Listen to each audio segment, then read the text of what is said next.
bonsoir à tous. À la une de ce journal, au lendemain de l'élection présidentielle en Guinée-Conakry, de vives tensions sont enregistrées dans les fiefs de Cellou Dalein Diallo. Le principal challenger du président sortant Alpha Condé s'est autoproclamé vainqueur de ce scrutin. Les autorités compétentes n'ont pas encore publié les résultats officiels de cette élection présidentielle. À suivre dans la page internationale, un parlementaire français tense la politique française étrangère, notamment sur la détérioration de la situation des droits de l'homme au Cameroun. Vous l'écouterez en ouverture de ce journal. C'est un désaveu cinglant pour des ministres camerounais chargés de la mise en œuvre de la collecte par voie numérique des taxes douanières sur les téléphones portables importés, après avoir suivi sur Equinox Télévision l'avalanche de critiques venant des experts, la colère des consommateurs réticents à payer cette taxe et l'opposition farouche des leaders politiques. Le président de la République a rejeté ce mécanisme et demandé la suspension d'une telle mesure fiscalo-douanière, mais des questions demeurent dans l'esprit des Camerounais. D'où vient la controverse? Pourquoi les éclairages ministériels n'ont convaincu presque personne? Ce soir, Equinox vous donne les clés pour démystifier les zones d'ombre, les incongruités autour de cette controverse sur une nouvelle collecte des droits de douane par voie numérique sur le téléphone portable. Nous en parlerons au cœur de ce journal.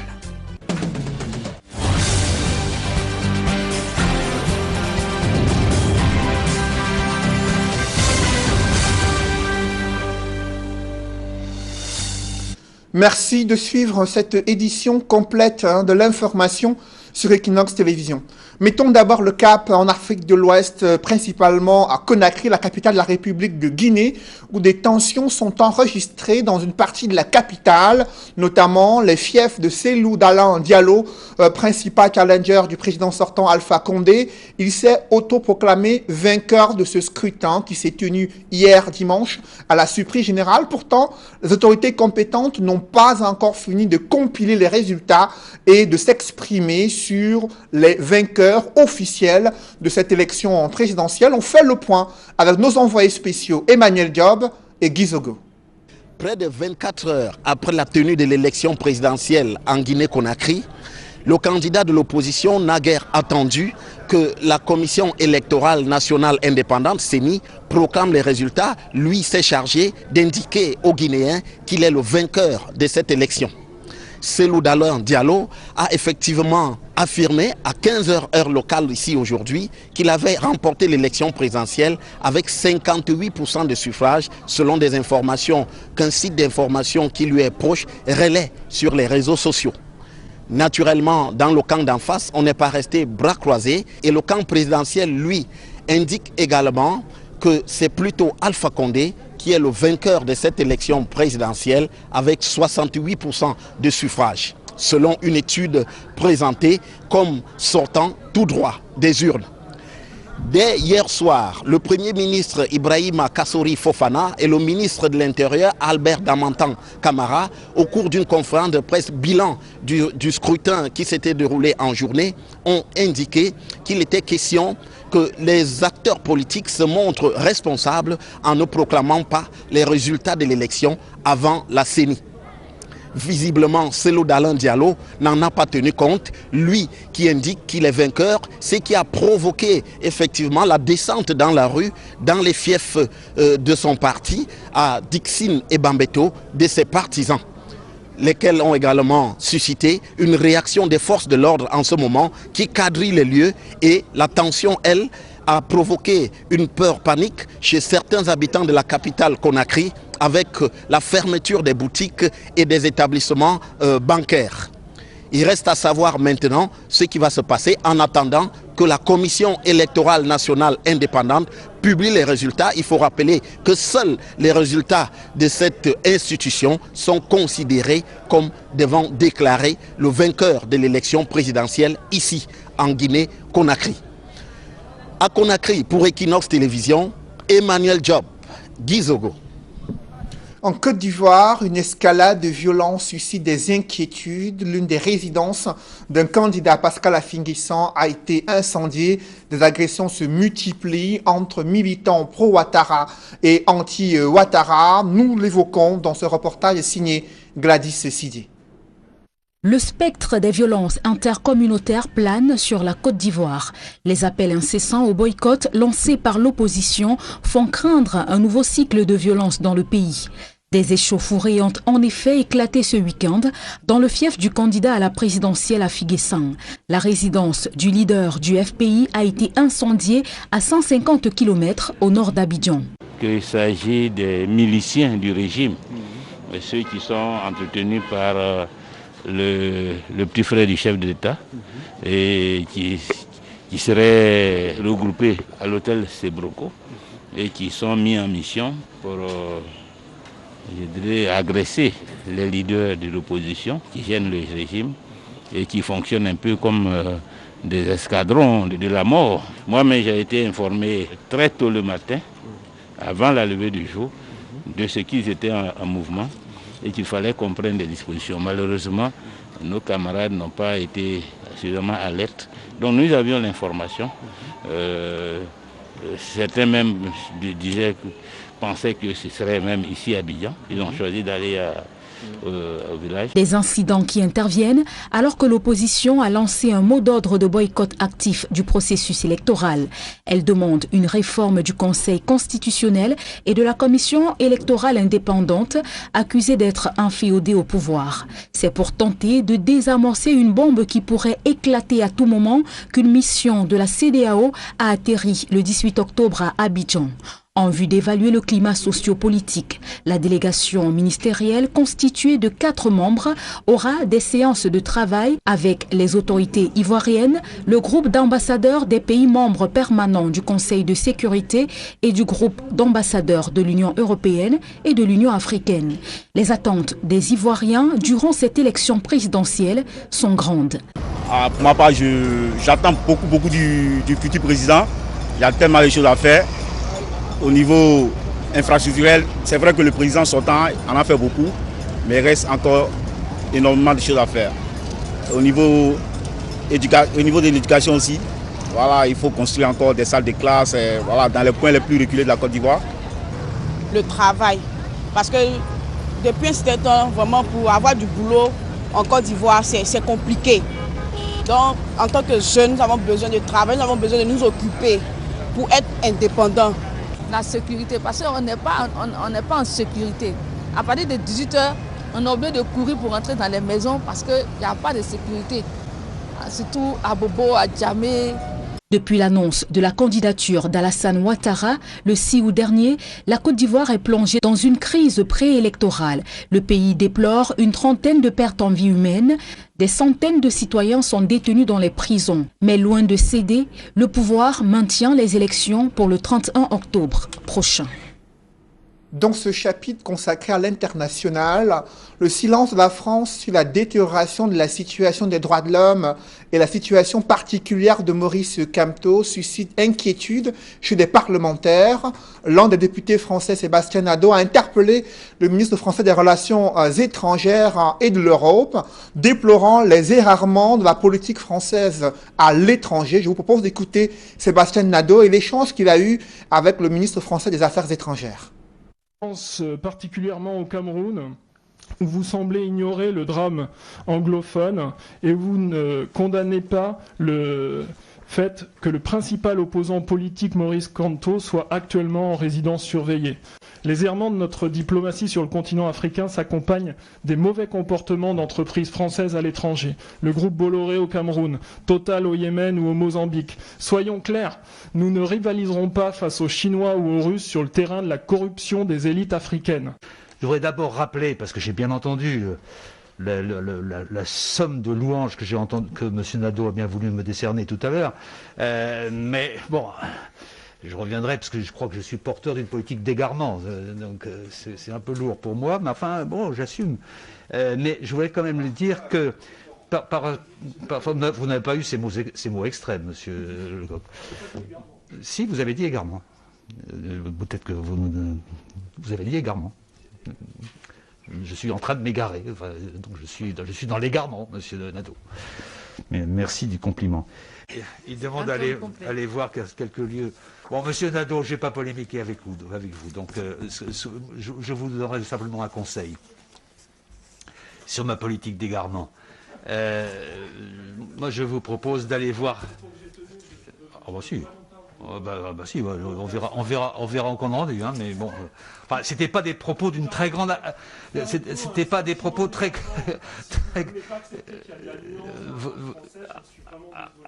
Non, quand on utilise des mots, il faut les assumer, monsieur Nadeau. Moi, j'assume les mots que j'emploie, mais il faut que vous aussi. Hein, oui, c'est ça. Oui, donc je mène une politique d'égarement. Donc c'est ça. Bon, bon, nous ne sommes donc pas dans la même logique. Mais vous avez. Bon, écoutez, on se fera ensemble des cours de grammaire. En tout cas, donc je ne vais pas polémiquer avec vous, j'en ai pas envie. Ce que je vous propose un jour, c'est d'aller voir l'action de l'Alliance française pour le Sahel, de l'Alliance pour le Sahel que nous avons initiée. Et là, vous pourrez constater... C'était un échange entre Jean-Yves Le Drian, ministre français de l'Europe et des Affaires étrangères, et Sébastien Nadeau, député français, sur la situation des droits de l'homme et le cas de Maurice Kamto au Cameroun et le silence de la France dans le reste du continent africain. Et parlant du Cameroun, c'est une interview exclusive qu'il a accordée à la chaîne de télévision Equinox. Le bâtonnier Maître Yonder Black a dénoncé la malgouvernance qui gangrène le pays depuis une quarantaine d'années. Lui qui est auteur du livre intitulé « Et maintenant Maurice Kamto » apparaît aux éditions Lamartine. Il a tenu à faire un état des lieux de la situation socio-politique et économique du Cameroun. Morceau choisi à suivre à présent. Qu'est-ce que le Camerounais recherche? Le Camerounais recherche qu'il ait de l'eau à boire, qu'il soit une eau saine. Le Camerounais recherche la lumière. Le Camerounais recherche, nous quand on était enfants, le budget du Cameroun que la France avait pour le Cameroun était insignifiant. Mais tous les vendredis à l'école primaire, on avait la primaline gratuite pour lutter contre le paludisme. Les médecins africains avaient des ordonnanciers, c'est l'État qui leur donnait. Aujourd'hui, vous allez à l'hôpital, même d'État, c'est vous qui amenez le carnet sur lequel on doit faire l'ordonnance. Quant aux médicaments, n'en parlons pas. Vous savez très bien que nos hôpitaux sont considérés comme des mouroirs.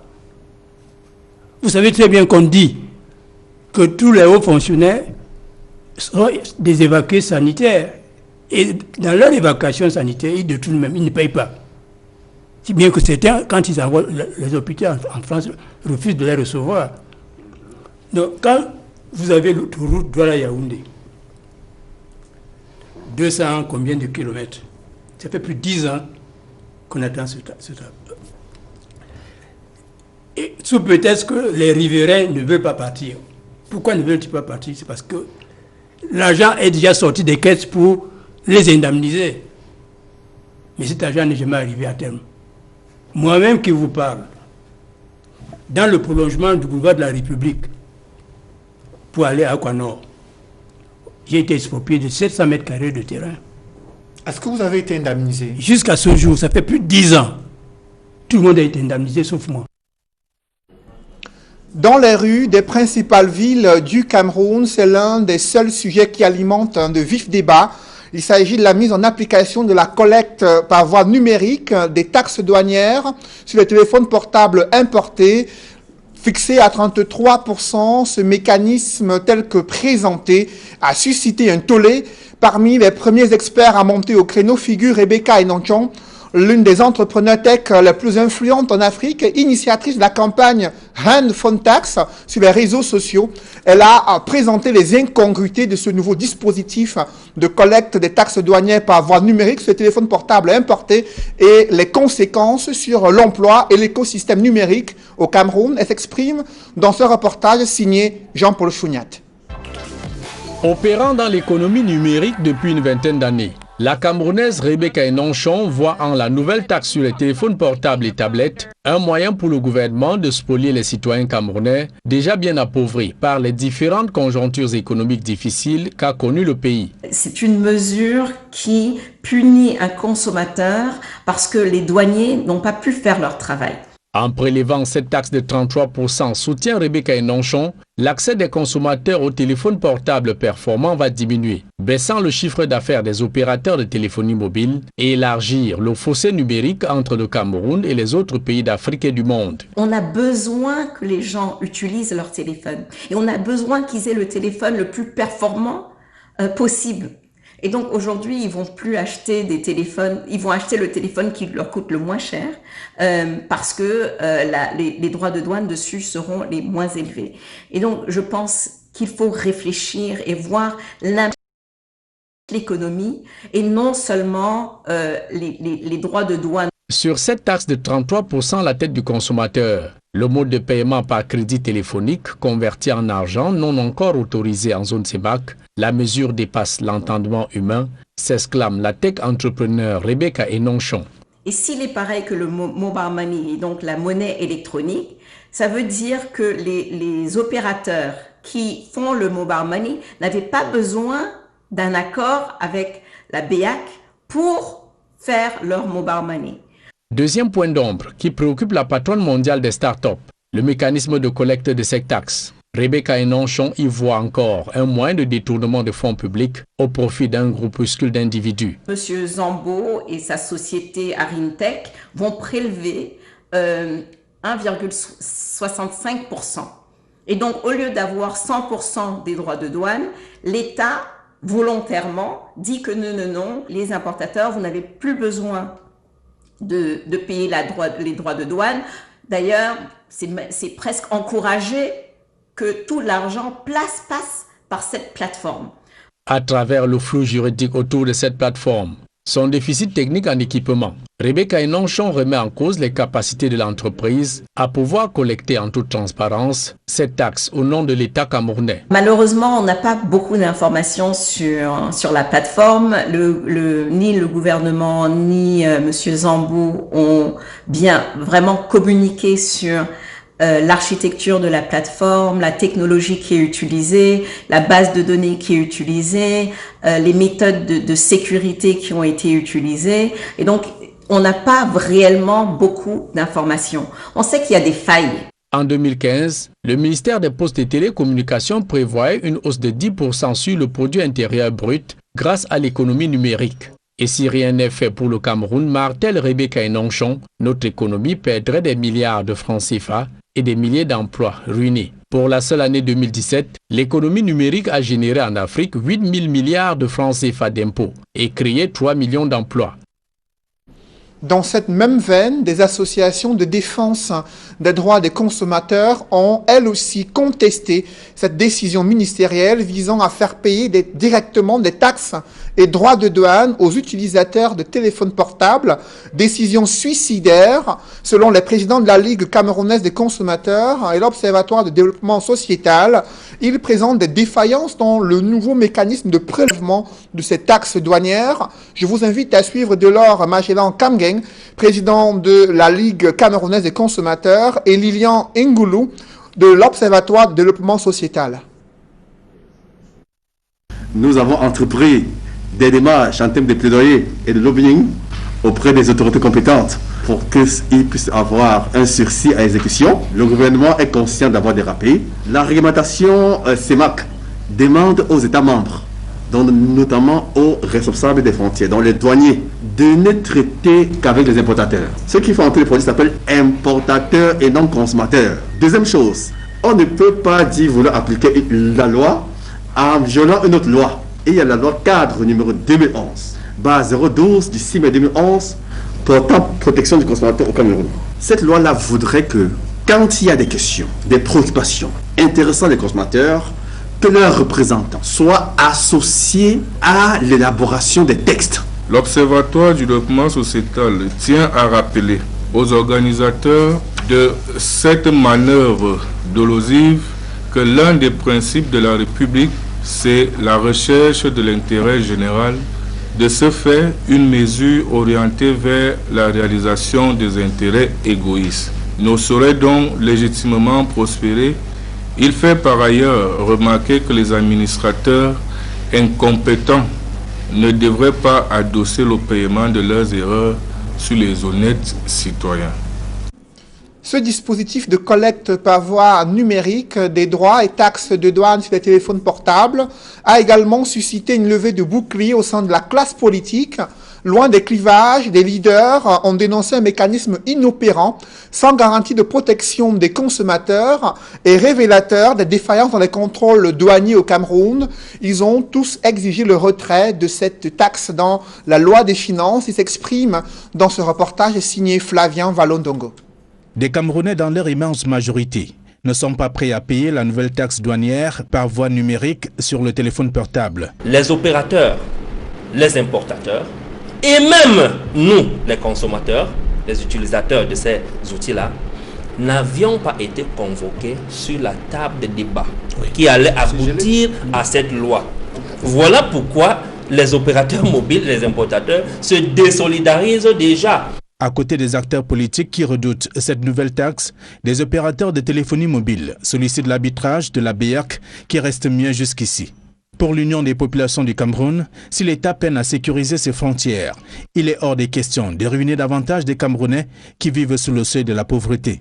Le Camerounais a son pouvoir d'achat qui ne lui permet même pas de vivre décemment, sauf pour ceux qui sont dans le camp des ayants droit de tout et qui prélèvent à tout moment. Prenez seulement les parcs automobiles de tous les ministères et des directions générales. Si on les liquide, on aura suffisamment de réserves pour résoudre le problème.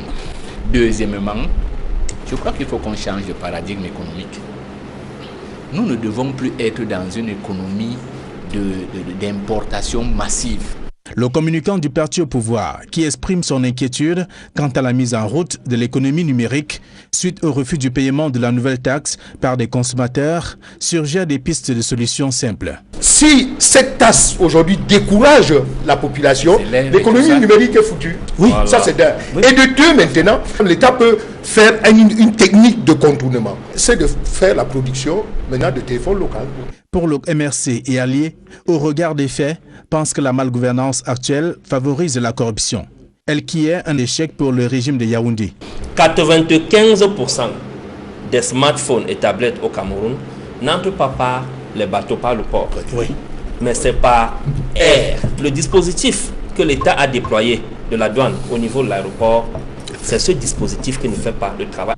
Si le pourcentage à payer par téléphone fait problème, reste que la communication faite autour de la taxe en question ne garantit pas la compréhension des consommateurs. Qu'est-ce qui garantit aujourd'hui, M. Nouféré, que vous arrivez tout à l'heure au marché de téléphone, qu'on vous vende un téléphone à 150 000 ?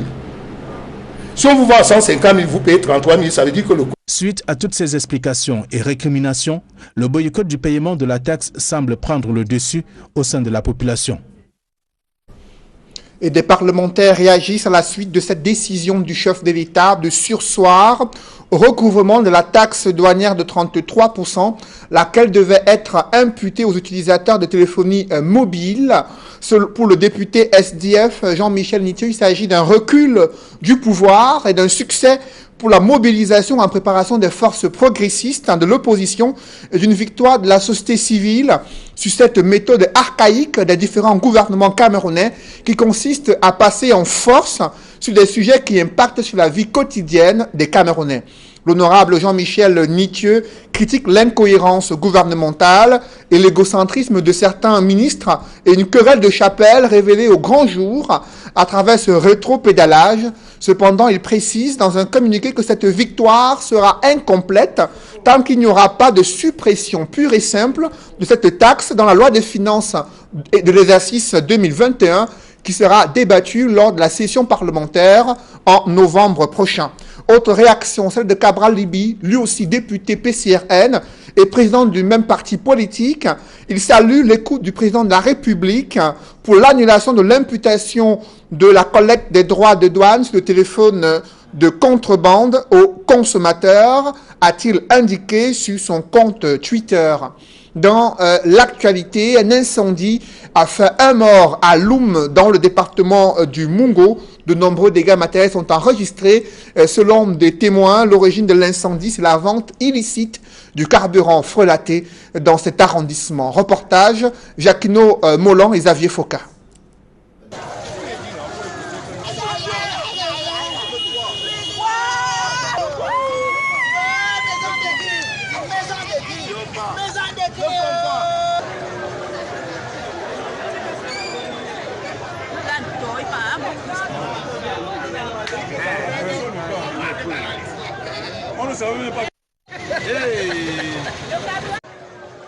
La foule est ahurie et des femmes inconsolables.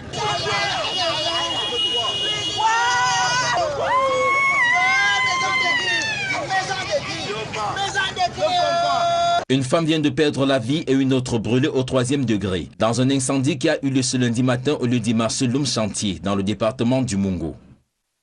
La cause de l'incendie, le carburant frélaté qui s'est embrasé. À peine 10 minutes qu'on n'avait pas de carburant. Maman Elisée était venue prendre mon carburant pour vendre. Le feu n'était pas loin du carburant. C'est là où à 5 minutes, à peine d'entrer le carburant. C'est même pas 5 minutes. Incendie. Papa, le feu. La mère sort. La mère sort avec le feu partout. La foule qui a accouru a pu sauver la vie de l'une des 2 dames qui se trouvait dans cette maison au moment des faits. Quand le feu m'a pris, ça a embrassé d'abord ce qui vendait le carburant. Et après, ce qui est brûlé a pu s'échapper. Et pendant que nous sommes arrivés, on a cherché à éteindre le feu. On ne savait pas qu'il y avait une personne dedans. Ça peut avoir éteint tout le feu. On s'est rendu compte que Monsieur Mani, Maman Eli, Mimi qu'on l'appelle souvent, était couchée dans la maison et elle s'est calcinée complètement. Le sous-préfet de Loum, Zoa Pascal, qui a effectué une descente sur le lieu du drame, rappelle ici le caractère dangereux de la vente du carburant frélaté, une activité déjà interdite par la loi. C'est une activité extrêmement dangereuse. Et le souci de l'État a toujours été de faire en sorte que la vente du carburant ne se fasse pas dans les agglomérations. Et même le transport du carburant, en réalité, ça se fait par voie maritime.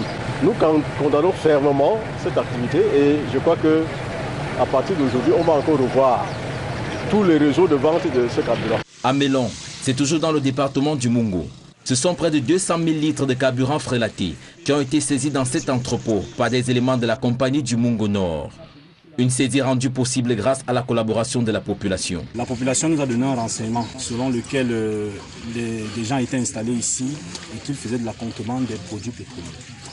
Nous les avons filés depuis à peu près 5 jours et le renseignement, Dieu merci, était effectivement bon. Nous sommes tombés en garde aux abords du dispositif et lorsque les camions sont entrés pour livrer le carburant, nous avons donné. Le gouvernement est engagé dans la lutte contre la vente illicite du carburant qui fait perdre à l'État d'énormes sommes. Les usagers aussi paient le lourd tribut de cette activité, tout comme toute la chaîne de distribution. Ceux qui font ce genre de contrebande ne payent pas les taxes parce que le pétrole qui est utilisé dans cette opération est défiscalisé. Et après, lorsqu'ils mélangent donc ce pétrole avec du gazole, du super, c'est clair que c'est des laboratoires. Soit ils se retrouvent dans des proportions telles que lorsque nous faisons des analyses, on se retrouve dans des plages où les paramètres sont ceux du gazole ou du super. Mais petit à petit, ça abîme les moteurs. Ça abîme les moteurs. Et l'État paie en termes de recouvrement de taxes. Et même en dehors de l'État, les marketeurs qui sont agréés, qui travaillent normalement, à leur niveau, en termes d'économie, eux ils ont du personnel, ils paient les impôts d'État, donc c'est une concurrence déloyale. Le préfet du Mungo, Yves Bertrand Diana, est descendu dans l'entrepôt où a été saisi le dit carburant. Alors que le gouvernement est engagé dans la lutte contre le commerce illicite du carburant, l'activité est plutôt bien répandue dans plusieurs villes du pays. Parlons à présent des femmes rurales formées à Masok-Son-Loulou sur la mise en œuvre et le suivi d'une pépinière pour le cacao. Les bénéficiaires ont profité de la journée mondiale de la femme rurale pour interpeller les pouvoirs publics sur l'enclavement des bassins de production agricole. Le maire de Masok-Son-Loulou a promis d'y remédier en fonction des moyens disponibles. Reportage Rodrigue Ngassi et Marcelin Gansop.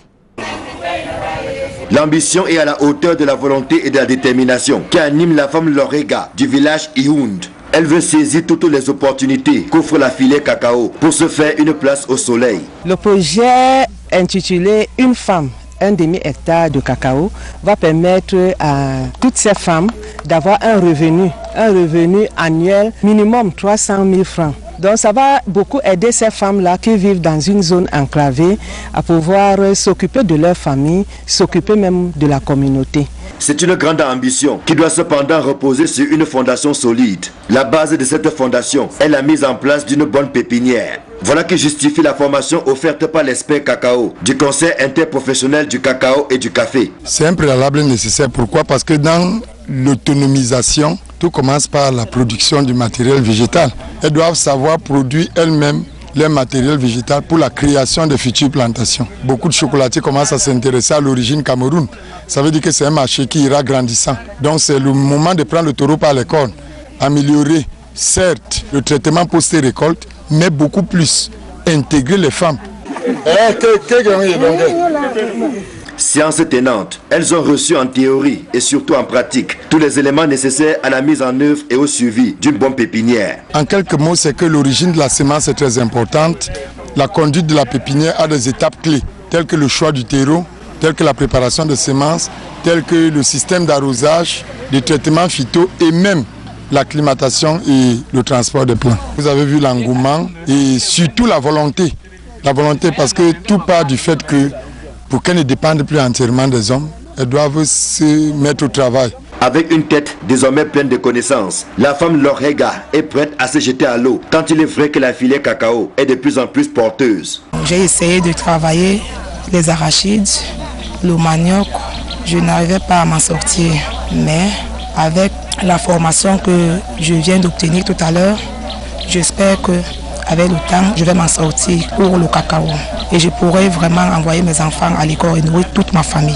Le lancement du projet baptisé « Une femme, un demi-hectare de cacao » a coïncidé avec la célébration de la journée mondiale de la femme rurale. Celle du village Ihund souffre le martyre au quotidien du fait de l'enclavement des principaux bassins de production agricole. Ici à Lorega, c'est beaucoup plus l'enclavement, c'est vrai. Parce que la femme Lorega est une femme travailleuse. Nous avons nos produits que nous n'arrivons pas à écouler en ville, tout simplement parce que l'état de la route nous en empêche. Des pleurs qui ne sont pas tombés dans les oreilles de sourds. Je ferai de tout ce qui est de mon possible pour que nous puissions désenclaver ces zones qui constituent des bassins de production agricole et qui devraient donc pouvoir aider ces mamans à s'épanouir économiquement, financièrement, et ainsi de suite. D'autant que pour l'année budgétaire qui arrive 2021, nous avons eu le quitus du Mindevel pour pouvoir acquérir un engin autonome qui soit un engin de la mairie qui va pouvoir de manière, j'allais dire spontanée, pouvoir travailler, aller élaguer les bourbiers, aller ouvrir les passages. Déjà attachée à plusieurs cultures, la femme Lorega mise désormais sur la cacaoculture pour sortir de la misère et assurer son autonomie. Le Conseil interprofessionnel du cacao et du café, ainsi que plusieurs autres structures d'encadrement, ne les lâcheront pas. Mesdames, messieurs, c'est la fin de ce journal. Merci de l'avoir suivi. Juste après cette édition de 20h, retrouvez Serge Alain Otto et ses invités pour le débrief du journal sur le plateau d'Equinox Soir. Serge Alain. Suspension des droits de douane et taxes sur les téléphones et terminaux importés. Le député Jean-Michel Nithieu du Social-Démocratique Front demande sa suppression pure et simple. Il se félicite d'abord de ce rétro-pédalage du gouvernement qui, selon lui, est une victoire de l'ensemble des Camerounais, des forces progressistes de l'opposition et la société civile. Mais pour lui, le combat n'est pas encore achevé. Il faut aller à l'Assemblée nationale, que l'opposition s'y réunisse afin de pouvoir faire plier le pouvoir et empêcher que cette taxe revienne dans la loi des finances de l'exercice 2021. Une telle loi, un tel projet de loi sera examiné dans quelques semaines à l'Assemblée nationale et au Sénat, a-t-il indiqué. Et il y a aussi la réaction du député PCRN Cabral Libi qui a salué la décision du chef de l'État de surseoir, d'annuler, pour reprendre ces termes, cette décision ministérielle de procéder à une collecte par voie numérique des droits et taxes douanières sur les téléphones portables et autres terminaux numériques importés. Serge Alain. Voilà, madame, monsieur, c'est donc l'essentiel Equinox Soir, deuxième partie. Bonne soirée à vous, Cédric. Bonne soirée à vous, Serge Alain. Rendez-vous demain. 20h. Dans un instant donc, la suite. Equinox Soir.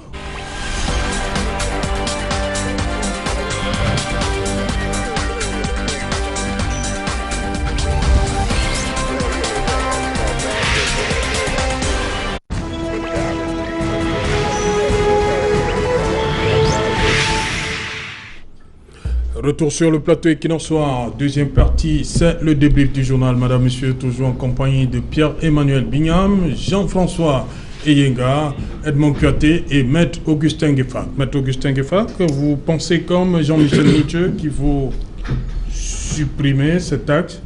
Mon analyse va aboutir à ce résultat de la suppression. Oui. J'étais disant que un Camerounais normal, comme dans une république normale, pas exemplaire, je n'ai pas dit un Camerounais exemplaire, un Camerounais normal, il sait ce que signifie un objet obsolescent. C'est-à-dire qui a perdu de sa valeur. Je ne suis pas économiste, je ne suis pas financier. Je pourrais ajouter quelques détails là-dessus. Donc, pour parler de la taxe, si vous ne connaissez pas le contenu du mot obsolescence, vous êtes en train de vous tromper, vous êtes en train de vouloir escroquer le peuple.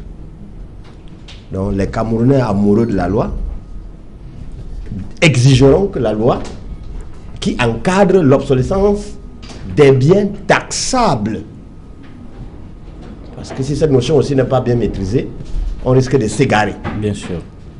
Est-ce que c'est taxable? Ils n'ont pas apprécié.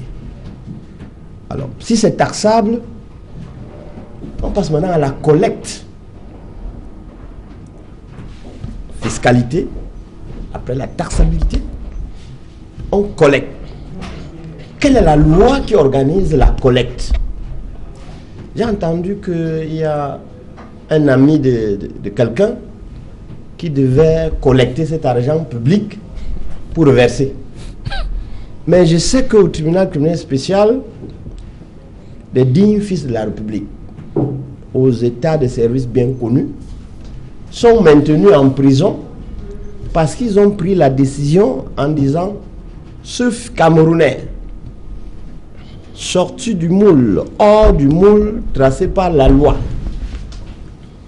tu vas surveiller les finances de l'État. Au nom de la loi, ils ont pris minimum 15 ans. Ça, c'est violation de la loi. Les Camerounais adorent la loi. Donc, sur ce plan, je pense que l'être humain qui devait collecter, il sort du circuit tracé par notre loi. Ça aussi, ils ont violé la loi. Et nous avons l'œil. Maintenant, revenons à celui qui doit payer. Est-ce que c'est le consommateur final qui doit payer? Or, si j'ai bien vu, c'est écrit droit de douane. Ce n'est pas droit des commerçants. Ce n'est pas droit des consommateurs. Il y a une loi qui encadre le droit des douanes. Il y a une loi qui encadre le droit des consommateurs. Ces lois-là ne se juxtaposent pas. Elles peuvent se compléter. Mais ne pas créer un flou. Si c'est une taxe, bien un droit qui doit être prélevé, encadré par la douane, alors, si on retire ça au douanier qui se bat pour présenter le concours, pour donner à un ami, on a violé la loi. Et c'est tout le problème. Maintenant, en revenant sur le terrain, on se pose la question subsidiaire. Que veut cacher l'État? Les conséquences premières, c'est que l'État veut tuer le petit commerce qui faisait encore vivre, donner espoir à tous ces petits commerçants, parce que le Cameroun, c'est une république de petits commerçants. En le faisant, seules les structures qui peuvent importer légalement les téléphones et ces terminaux doivent fonctionner. Parce que dans la norme, il faut interdire tous les petits commerces des téléphones pour s'affranchir de toutes ces fraudes. Si on ne le fait pas, c'est les mêmes qui vont contrôler, c'est les mêmes qui vont faire entrer ces téléphones, c'est les mêmes qui vont faire entrer ces terminaux, et c'est les mêmes qui vont venir prélever. C'est cela. Ok. Jean-François Yenga, vous avez suivi le journal de réaction politique, le PCAN, qui se félicite déjà de cette mesures-là, conservatoire, suspension. Et il y a, par contre, hein, c'est un peu plus dur du côté du Social Democratic Front, qui a, le député Nietzsche demande que ce soit purement et simplement annulé, qu'on annule pour les assises prochaines. Oui, je vais commencer. Et il dit que c'est un recul, hein, il dit que c'est un recul du pouvoir, une victoire de la société civile.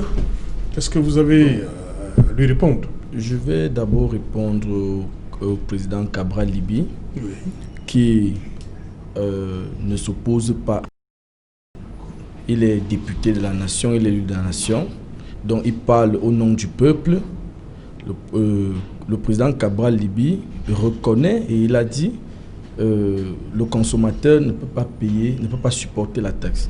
Donc il va dans la même logique que moi lorsque nous disons que le chef de l'État a tout simplement compris le peuple et non les grandes mathématiques. Le chef de l'État a tout simplement compris le peuple qui était à l'agonie de ce qu'ils ne peuvent pas supporter cette taxe, car ils risquent de la supporter 2 fois parce qu'ils ne sauront pas quel est le prix d'usine, quel est ceci, quel est cela.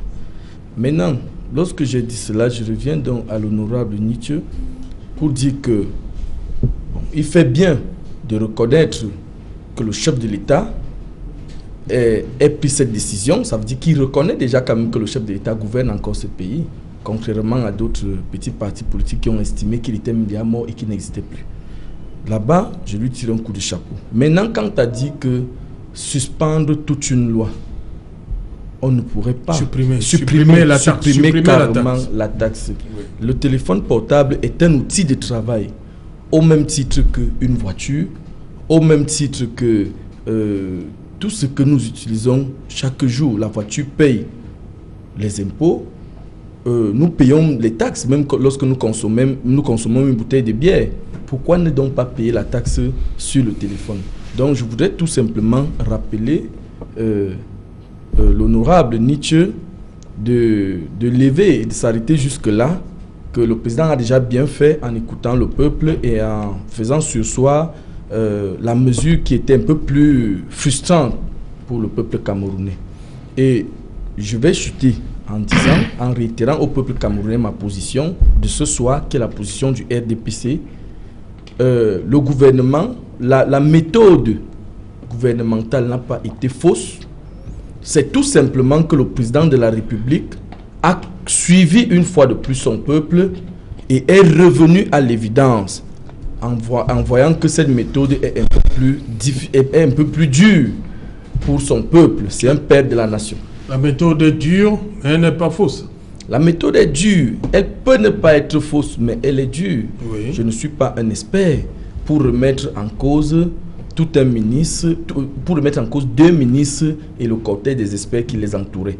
Donc je voudrais être un peu plus courtois en disant que la méthode peut ne pas être fausse, mais elle est un peu plus dure pour le peuple camerounais. Et le chef de l'État, en bon père de famille, a compris cela et a demandé qu'on fasse sur soi cette méthode et qu'on repense à une autre méthode. Voilà, Pierre-Emmanuel Bignam pense également qu'il faut mettre tout à l'heure. Jean-Michel Nietzsche. Je vais d'abord commencer par préciser que le MRC ne s'est pas encore prononcé sur la question. Oui. Tout avis que je partage ce soir sur ce plateau, c'est un avis personnel. Donc, je vais relever certaines insuffisances sur cette décision, cette loi que l'État voulait faire appliquer. La première insuffisance, comme je l'ai dit tantôt, c'est qu'il n'y a pas eu de concertation. Il n'y a pas eu de concertation parce que lorsque les directeurs généraux des sociétés mobiles se sont prononcés contre cette loi, ça veut dire qu'ils n'ont pas été consultés. Deuxième chose qui a manqué, c'est la communication gouvernementale. Parce que moi, je vais être très technique ce soir. Okay. La communication gouvernementale. Parce que le débat sur le fait que le consommateur ne paye pas la taxe, c'est un débat un peu biaisé. Même les smartphones que nous tous avons sur ce plateau, nous avons payé la taxe de ces smartphones. Une fois de plus, le gouvernement n'a pas pris la mesure de communiquer d'abord. Parce que dans la conscience collective, il y a cet embarras-là. Et c'est autant de choses qui font souvent des soulèvements populaires, alors qu'ils ne devraient même pas en avoir. Il faut que les gens sachent que tous les smartphones qui sont là payent la taxe. Maintenant, la façon de collecter cette taxe. Pierre Maneb, le communiqué conjoint Mimpostel Minfi est signé le 29 septembre. Et ça doit s'appliquer à partir du 15 octobre. En temps normal. La douane aussi a répondu à 12 questions. Hein. Service des douanes camerounaises ont répondu à 12 questions pour faire comprendre, amener les Camerounais à comprendre. C'est autant d'embarras dans lesquels nous nous retrouvons. Vous voyez que, par exemple, nous sommes aujourd'hui le 19 et la loi prend effet à partir du 15. Oui. Donc, le gouvernement saura comment gérer, puisqu'ils sont les spécialistes de l'embrouille, donc ils sauront comment gérer cette autre embrouille une fois de plus. Moi, je reviens sur la question technique. Donc, il n'y a pas eu de communication. Nous tous, nous payons la taxe. Et tout à l'heure, M. Yenga a évoqué quelque chose en disant que nous payons la taxe sur tout, même la bière que nous consommons. C'est vrai, mais il y a aussi des produits sur lesquels l'État a exonéré la taxe. Je prends le cas du solaire, produits solaires. Ils sont exonérés de la taxe. Tout dépend de quelle politique l'État a par rapport à la promotion d'un service ou d'un produit au sein de sa population ou dans son pays. Dans le cas du solaire, par exemple, l'État a pris de bonnes mesures avec la loi de 2012 pour exonérer de la TVA après l'obtention de la déclaration à l'importation. Donc, ayant les preuves que vous voulez importer, l'État a exonéré tous les produits solaires qui entrent au Cameroun. Ça, c'est une bonne mesure. Pour la promotion de l'énergie solaire et des énergies renouvelables. Pourquoi l'État ne peut pas le faire autant pour la promotion de l'économie numérique? Exonérer la taxe, la TVA, la taxe sur les droits de douane sur les smartphones, ou tout au moins utiliser par exemple le modèle sénégalais. Au Sénégal, on a ramené ça on a pris le segment smartphone, je précise, segment smartphone, on a ramené ça de 33% de droits de douane, de DD à 2,5%. plus certaines taxes qu'ils ont appelées taxes communautaires et autres, qui n'excèdent pas, le total est de 8%.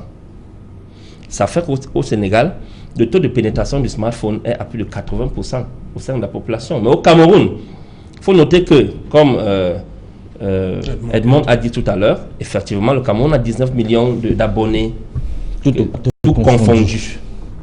19 millions, et Dieu seul sait combien de SIM dormantes il y a dans cet univers d'abonnés, parce que si on entre maintenant questionner les SIM dormantes, on va trouver que c'est effectivement dans les 16 millions ou 15 millions. Maintenant, au sein de cet univers, le taux de pénétration du smartphone est autour de 40%. Autour de 40%. Donc, nous avons même une moyenne qui est en deçà de la CEMAC, parce que le Gabon est autour de 43% qui a la meilleure moyenne. En Afrique de l'Ouest, c'est un boom.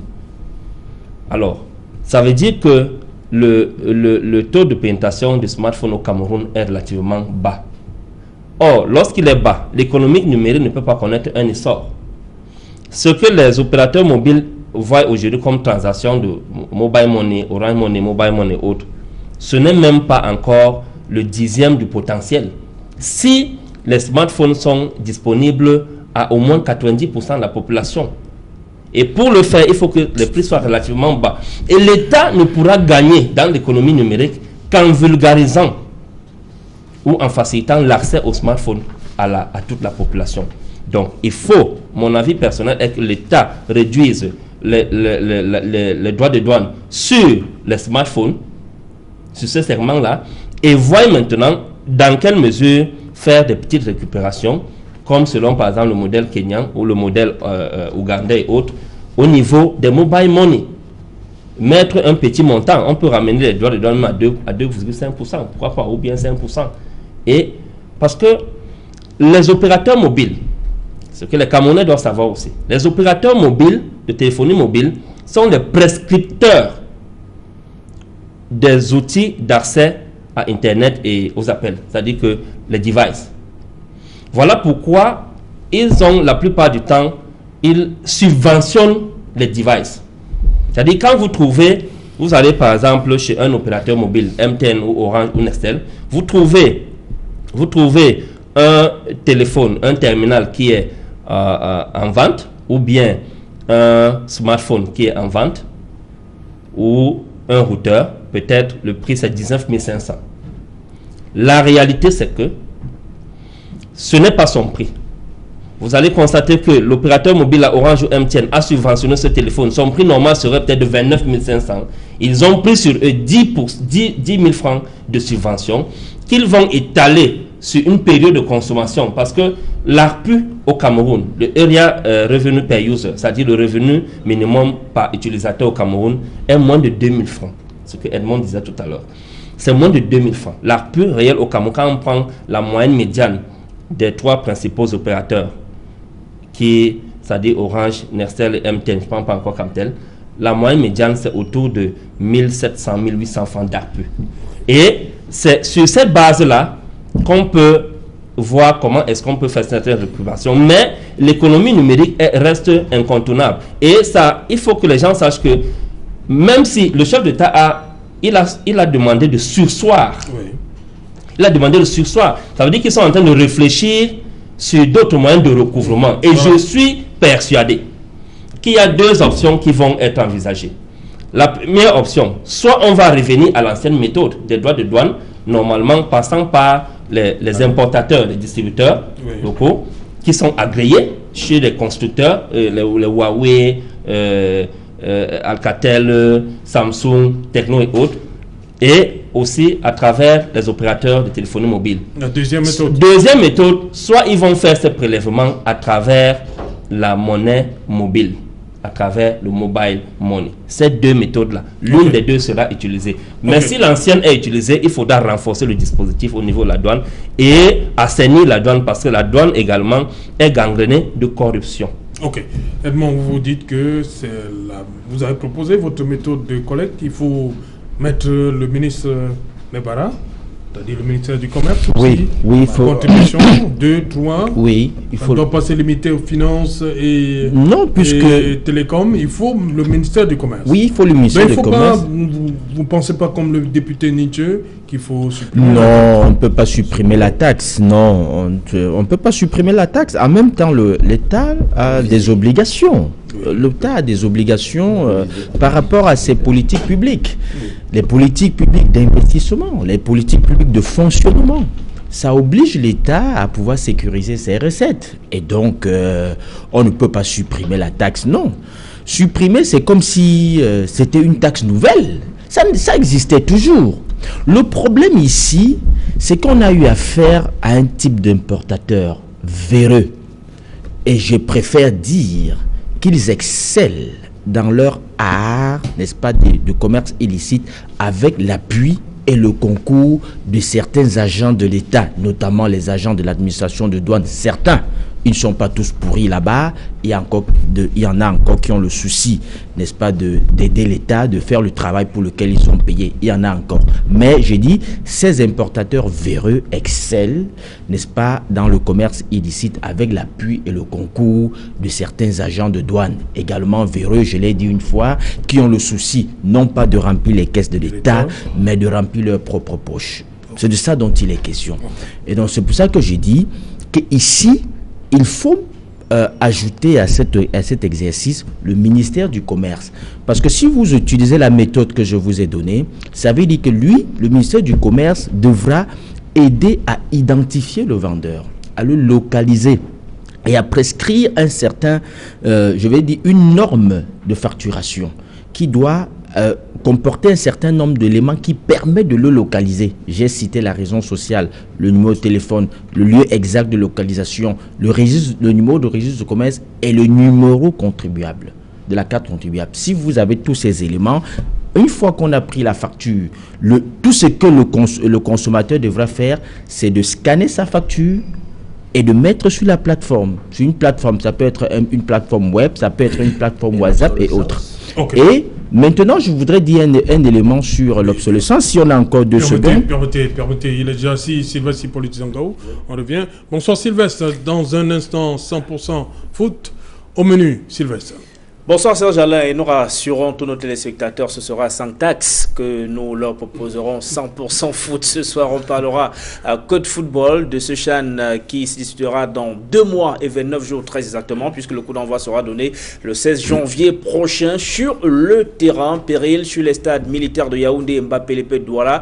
Les pelouses de ces stades ont été endommagées avec l'installation sur ces aires de jeu des unités de lutte contre la Covid-19 sous instruction du ministre de la Santé publique, alors que le contribuable a dû se mettre à contribution à coût de plusieurs millions de francs CFA pour réhabiliter ces pelouses. Il faudra encore passer à la caisse. Le ministre de l'Éducation physique dit que l'État a déjà pris les dispositions pour que les moyens soient mobilisés pour remettre à neuf ces pelouses. Nous en parlerons ce soir. Nous parlerons de l'équipe nationale de football A' du Cameroun qui a une préparation plutôt difficile, 4 matchs d'évaluation, un seul but inscrit et les championnats qui sont toujours hypothéqués par la guerre entre Pierre Semengue et les clubs et la Fédération camerounaise de football. Sylvestre Paul Zangao, vous dites qu'on va encore dépenser pour les stades déjà là on n'a pas bien compris là. Narcisse Molekombi l'a promis. Les stades, les pelouses sont endommagées. Il faut rappeler, Serge Alain, que ces pelouses du stade militaire de Yaoundé et Mbappé-Lépé d'Aqua qui ont été endommagées ont déjà coûté plusieurs millions de francs CFA pour leur mise en place. Donc ces pelouses ont été endommagées par l'installation là-dessus des unités de lutte contre la Covid-19. Elles ont été arrachées sur une bonne surface. Le ministre des Sports et de l'Éducation physique qui a récemment fait le tour du propriétaire alors que la mission d'inspection de la CAF arrive au Cameroun en début de semaine prochaine, dit qu'il n'y a pas beaucoup de frayeurs à se faire. L'État a déjà mobilisé les moyens nécessaires pour les réhabiliter. Et donc, c'est le contribuable qui va encore devoir souffrir. Voilà. Dans un instant, dans Sylvestre Hippolyte Zangao, ce sera dans 100% au football. Rapidement, 30 secondes, parce que j'ai une question. Les gens se posent des questions sur la correspondance. Ah, d'accord. Non, j'étais en train de dire par rapport à l'obsolescence. Non, c'est qu'il faut dire que il faut savoir que le téléphone c'est une valeur très volatile. Et donc, la valeur est conçue comme relative à des conditions d'espace et de temps. Ça veut dire que vous pouvez avoir ce téléphone qui vaut 300 000 aujourd'hui, ici, et demain, dès que la gamme qui est devant ça sort, vous perdez en 6 mois. De l'autre côté, quand on fait le déstockage, ça perd sa valeur. Donc, c'est une valeur très volatile. Et donc, je vous ai fait comprendre tout à l'heure que vous ne pouvez pas tenir ce mode de prélèvement-là sur 1 an. Parce qu'un téléphone devra payer, par exemple, il faudra 3 ans pour collecter la taxe. Et puis, ce téléphone, comme je vous l'ai dit, quand il sort de l'usine, il peut avoir une valeur. Et après 6 mois, la valeur est, n'est-ce pas, a chuté drastiquement. C'est ça le problème. Voilà, Maître Ngefak, une correspondance du ministre d'État, secrétaire général à la présidence, au secrétaire général des services du Premier ministre, qui est le destinataire, c'est le Premier ministre. C'est bien cela. Oui. Parce qu'il dit, j'ai l'honneur de vous faire connaître qu'il demande au Premier ministre, chef du gouvernement. On veut comprendre. Non. Pourquoi le président ne s'adresse pas directement au docteur John Gouté? Non, il n'a pas qualité pour le faire dire. Non, je parle du président. Je ne parle pas du secrétaire général. Le président de la République. Le Premier ministre qui peut saisir le ministre des Finances, le ministre des Postes. Le président de la République a son clerc qui s'appelle le secrétaire général. Oui. C'est son messager. Or, son messager ne peut pas directement s'adresser au Premier ministre. Oui. Parce que dans l'organigramme, il ne représente rien. C'est un fonctionnaire. Mais lui aussi, il faut qu'il s'adresse au fonctionnaire du Premier ministre, qui est son secrétaire, pour être terre à terre. Voilà. Donc, le secrétaire maintenant, secrétaire général, qui porte la nouvelle au Premier ministre. C'est clair. Effectivement. Ok. C'est le respect de la loi. C'est ce que je vous disais. Ok. Voilà. Non, Jean-François, voilà. Oui. Sur cette correspondance. Je suis fier que Maître Ngefak ait reconnu que le respect de la loi existe dans ce pays. C'est vraiment c'est une. Il n'a pas souvent reconnu. Non, il n'a pas souvent reconnu. Comment ça? Vraiment, quand il a dit ça, j'ai compris que le travail est fait dans ce pays et qu'il peut revenir au bon sentiment. D'ailleurs, qu'il n'a pas aussi insulté aujourd'hui. Donc je vois que non. Maître Ngefak a tenu une très bonne analyse. Oui. Je crois que tout est clair dans ses propos.